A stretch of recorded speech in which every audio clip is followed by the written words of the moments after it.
Nood ng SMNI ang interview ni Migs Nograles. Malamang pinagtatawanan ng SMNI ngayon to si Migs. Ano kaya ang kanyang motibo? Ano ang kanyang intention, ganyan? Kung bakit gusto niya talagang masuspend ang SMNI. Sabi nga ni Miss Karen Davila, commentators yung mga yun eh. Dati sa panahon ni Tatay Digong, 'di ba? Ang daing galit na media kay PRRD, lalo na ang home station ni Karen. Ang daing fake news na lumalabas, ang daming, 'di ba? As in talagang malala. Malala yung fake news kay PRRD. Na yun nga, 'di ba, may malalang sakit daw nung pagkabot sa Singapore, drug lord daw si PRRD. Ang dami. 'Di ba? May ano daw, may Davao Death Squad, kung ano-ano pa tinolerate ng Duterte administration ang lahat ng fake news. Bakit ngayon hindi pinipake news ang Speaker of the House, tinanong lang sa kanyang traveling expenses, nagpakulong na ng journalist. So siguro to Karen's mind, hindi malayong, at saka siguro ganyan din ang nararamdaman ng ibang media, no? Na hindi lang media, ng mga TV host pa, di ba? Ng mga reporters, commentators, ganyan, journalists. Ganito siguro yung nararamdaman nila na iba ang atmosphere ngayon. Peligroso na naman ang buhay ng mga journalist. Naalala niyo ba noon yung ano ba yung nangyari noon sa Mindanao? Yung may mga minasaker na mga jorno, as in inilibing sa lupa. Naalala niyo yun? Binakho, nakunan lang yata ng footage, may nag-helicopter lang yata, sinapay RRD yata yun, na ginawang yung mga mga mangundadato ba yun, mga ampatuan, yun yata yun, di ba, na parang labanan ng ampatuan ng mangundadato, tapos nagkaroon sila ng human shield ng mga journalist, pero nadama yung mga journalist, pinalibing din, nilibing din ng buhay, pinagpapatay, minasaker. Tanda nyo yun, Maginda, iba yung Maguindanao Massacre. I think yung Maguindanao ba rin yun? Mamasapa no yata yung Maguindanao eh. But anyway, may ganun nangyari noon. Ang mga human shield ng naglalaban ng ampatuan ng mga dadato noon, mga jorno, pinatay din at nilibing talagang sa lupa. I don't know, buhay pa ba or basta nilibing. Pero nakita nga, binabakho na yung pantabo na lupa. So, yung kaba ng mga journalist ngayon, ng mga reporters and whatnot, lahat na nasa media, bumabalik. Kahit na ang bait na ng media ngayon, kinakabahan sila, baka magkamali lang sila ng konti. 'Di ba? Magaya sila kinaka Eric kay Doc Lorraine Badoy na pinakulong sa Kongreso, sa lower house lalo na. So yan, 'di ba? Napahiya si Migs Nograles sa mga tanong ni Karen, hindi niya masagot-sagot. Bakit gusto niyang ipasuspend? Ano ang kanyang motibo? Sumisip-sip ba siya ng husto kay Tamba? Ano ang mapapala niya? Abogado siya, pero parang tinitwist niya yung batas. And siguro, ito nga, nasunog kay Karen, napanood rin ng SMNI ang kahiya-hiya niyang interview, malamang pinagtatawa na to ng SMNI. Ngayon, may yung abogado ng SMNI, and isa sa abogado siguro and host din, pwede po, nagsabi siya na baka makasuhan tong si Migs Nograles. Pwede siyang kasuhan dahil nga parang pinangungunahan niya ang NTC or National Telecommunications Commission, 'di ba? Parang pinangungunahan niya, inuutusan pa niya, ay ang NTC ay sakop ni Kuting. Hindi sakop ng Kongreso ang NTC. Hindi rin sakop ng Korte Suprema 'yan.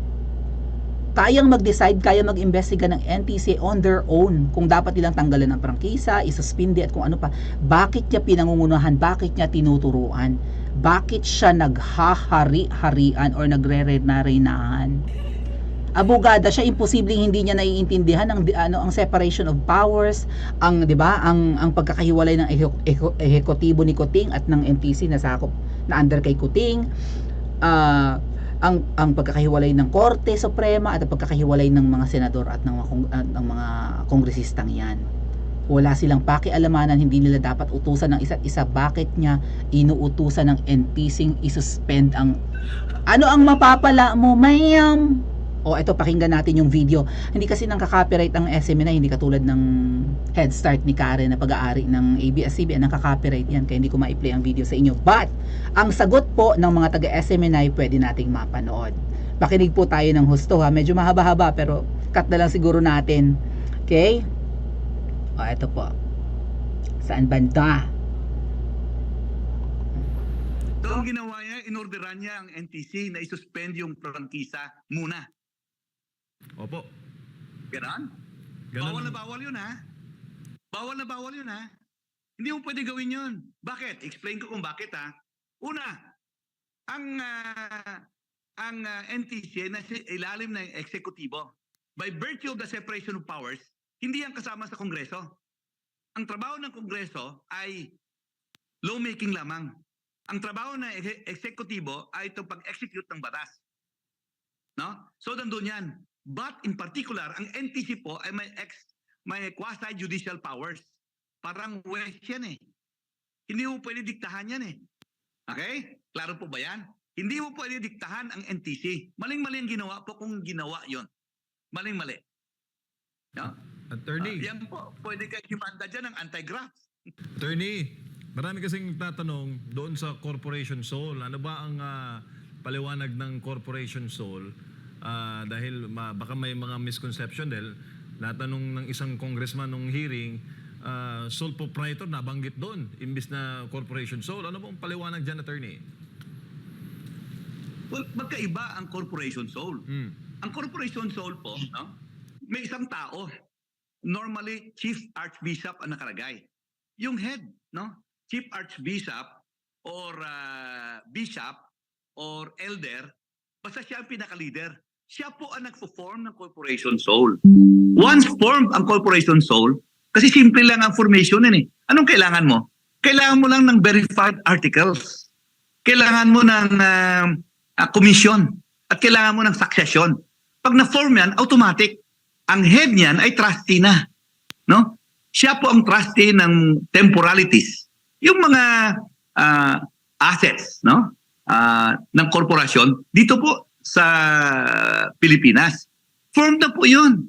Ngayon, ang meron po 'yan na succession. Halimbawa, ang arsobispo ng Iloilo, may arsobispo dito eh. Halimbawa, kailangan niya nag-form ng Corporation Soul. Bakit? Kasi pag magpaupa siya, sinong pumipirma? Pag bumenta siya ng lupa, sinong pumipirma? Siya bilang head ng Corporation Soul. Okay? Ngayon, pag pinalitan siya ng Santo Papa sa Roma, anong mangyari?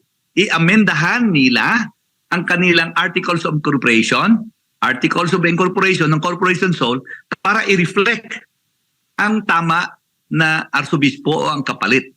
Di ba? Ganun 'yon. Now, dito sa executive pastor, no? Sa executive pastor po, meron po siyang ito po, no? Ito, pakita ko ha. Ito yung Articles of Incorporation. Duly approved yan ng SEC ha. Pinirmahan niya ng komisyon. Okay? By authority of the commission, pumirma niyan. Ano nakalagay dito? Nirecognize ang Corporation Soul, no? Pursuant sa provisions ng Corporation Code. At nilagay dito, no? Ito po, si Pastor Kibuloy, yung head. Okay? At sinabi niya, ang successor niya, ay walang iba, nakalagay rin dito, si Mr. Marlon Acubo. Nakalagay po dito eh. Marlon Acubo. Ito. Nakalagay po, Marlon Acubo. Later on, kasi ang Corporation Soul, again, meron yan succession plan.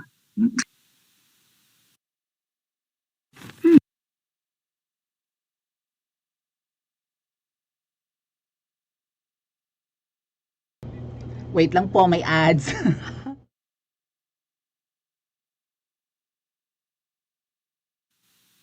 Attorney, may mga tanong din ng ating mga kababayan dahil nagulat sila doon sa hearing na nalinaw, hinahanapan ng koneksyon ng mga congressman.